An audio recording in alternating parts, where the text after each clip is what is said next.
Welcome to The Explainer. Today, we're taking a trip back in time. We're heading straight into the gritty, unapologetic gym scene of the 1970s and 80s to uncover the lost exercises that built literally some of the most legendary physiques in human history.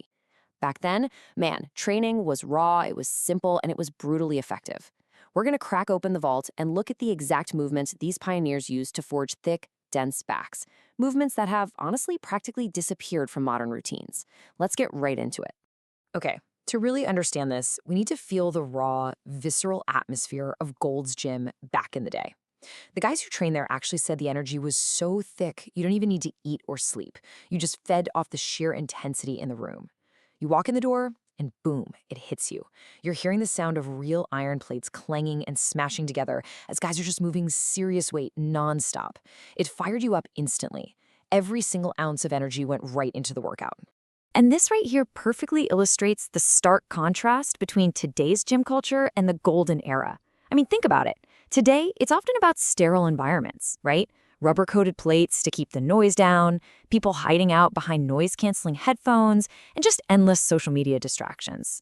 But the golden era, that was a true brotherhood of iron. No fake stuff. Just raw, old-school music blasting in the background and pure, undivided focus. You went there to push your limits, and honestly, to push the guys around you too.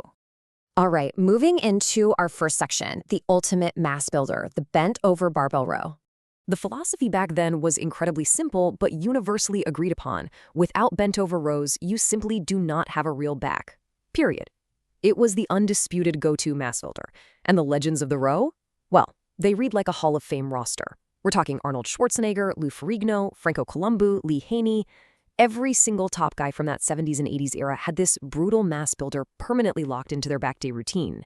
They definitely weren't hunting for flashy new machines. Instead, they relied on this primary free weight movement to forge those undeniably thick, dense backs that you literally just can't fake. Now, what's really fascinating is how they actually executed the movement. They didn't just lift, they optimized it for absolute maximum stretch.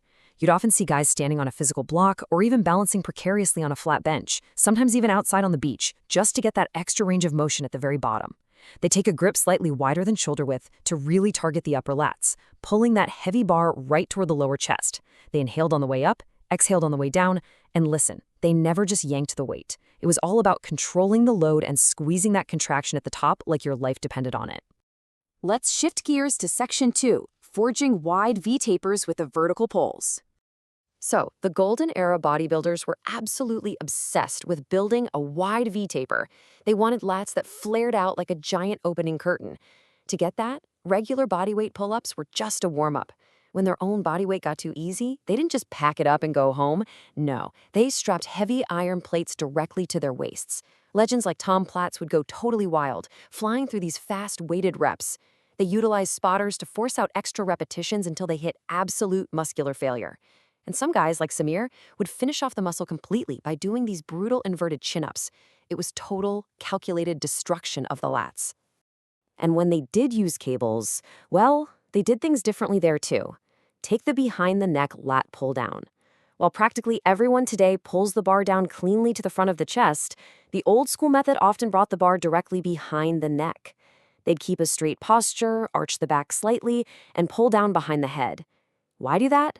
Well, because it specifically forced the upper and outer parts of the lats to spread out as wide as humanly possible. They actually sacrificed how much weight they could lift on the machine just to get that ultimate deep stretch. Moving on to section 3, building raw back thickness through horizontal pulls. Now, a wide back is great, but without dense slabs of muscle right through the middle, it just looks flat. To get that real thickness, they frequently threw textbook perfect form right out the window on seated rows. Instead of sitting upright on some fancy padded isolation machine, guys were literally sitting right on the gym floor pulling a raw cable. They'd lean way far forward, stretching out their hamstrings and letting their lats completely open up. Then, as they pulled the weight back, they would dynamically throw their chest forward and powerfully arch their back. It was entirely about prioritizing the raw feeling of the muscles stretching and squeezing rather than looking pretty for a textbook. And then, oh man, there was the mighty T-bar row. This was the ultimate tool for overall width and depth, but it was completely unforgiving. It tested your balance and your control, forcing lifters to heave 200 to 300 pounds of raw iron. And because it heavily involved the lower lumbar region, throwing on a thick leather lifting belt was absolute standard practice just for protection. The mechanics were simple but brutal. Control the incredibly heavy load on the way down. Whatever you do, don't just drop it, and then drive it back up with explosive power. This phrase right here perfectly captures their whole mindset during these heavy, grueling pulls. Stimulate, not annihilate. 1 rep equals 2 reps. Even though they were moving massive weight, you have to understand it was never about sheer destruction or lifting with your ego. It was about extremely high-quality repetitions, getting the eccentric downward motion perfect and the concentric upward squeeze absolutely perfect, making every single rep count double through pure, unadulterated focus. All right, section 4, high risk, high reward, the controversial finishers. Now, let's talk about the massive shift in training philosophy over the decades regarding movements like the behind-the-neck press. It was an absolute staple back then, but it has practically disappeared from modern gyms due to some fierce safety debates. In the golden era, this free-weight move was viewed as a high-reward powerhouse. It lit up the side delts, rear delts, traps, and upper back to build a massively thick upper frame. But today, well, it's widely deemed just too risky. The modern view argues it puts unnecessary strain on smaller stabilizer muscles and the rotator cuff. But here's the thing. The golden era guys had the advanced shoulder mobility and strict muscular control to master it safely.